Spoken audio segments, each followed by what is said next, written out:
If you're headed to an airport soon, don't forget to wear your walking shoes as terminals get longer to make room for more and bigger planes.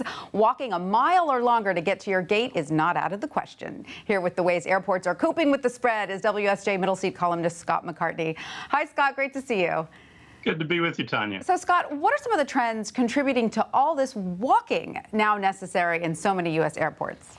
Yeah, I think there are several things at work here. Consolidation in the industry has put more people through some of the bigger airports, created the need for bigger terminals. Airports have found it's cheaper to operate one big, long terminal instead of three smaller terminals. Airlines have been upgauging, so the planes are bigger. The bigger wingspan means you need more space between gates. They're cramming in more seats, so you need more seats at the gate areas, and they're putting in a whole lot more retail options, and so that creates the need for a larger terminal. Instead of having circular designs as we used to have, they're going to long rectangles, and all that means a lot longer walk for many people. And what about all those automated walkways? Do they help, or do they just get congested? And why do retailers hate them so much? Well, they do help some people in terms of shortening the time it takes to do the walk. They can back up either from the funnel effect of everybody trying to get into a narrow space, or people just standing on the walkway and impeding the fast-moving people. Some people trip and stumble when they get off the walkway, and they take up space. And at some airports, they've taken out the walkways to put in restaurants and bars.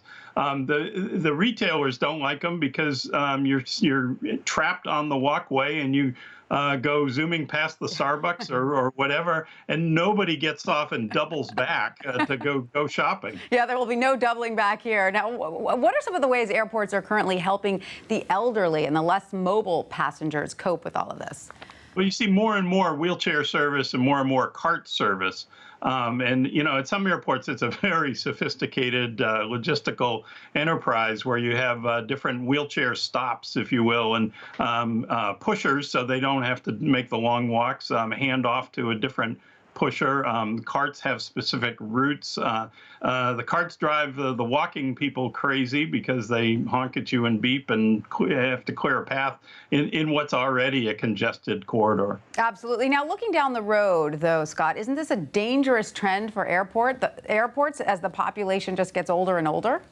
Yeah, I think there are some real conflicting trends here. People like the restaurants and bars and nice, big, huge, long terminals.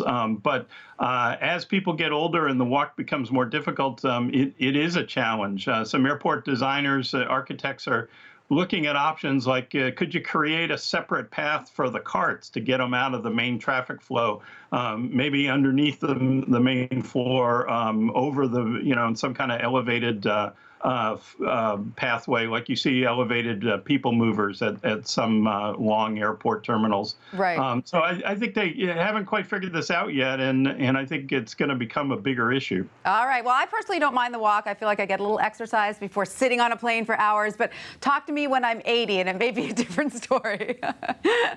Thank you for that. That's right. Thanks, Scott.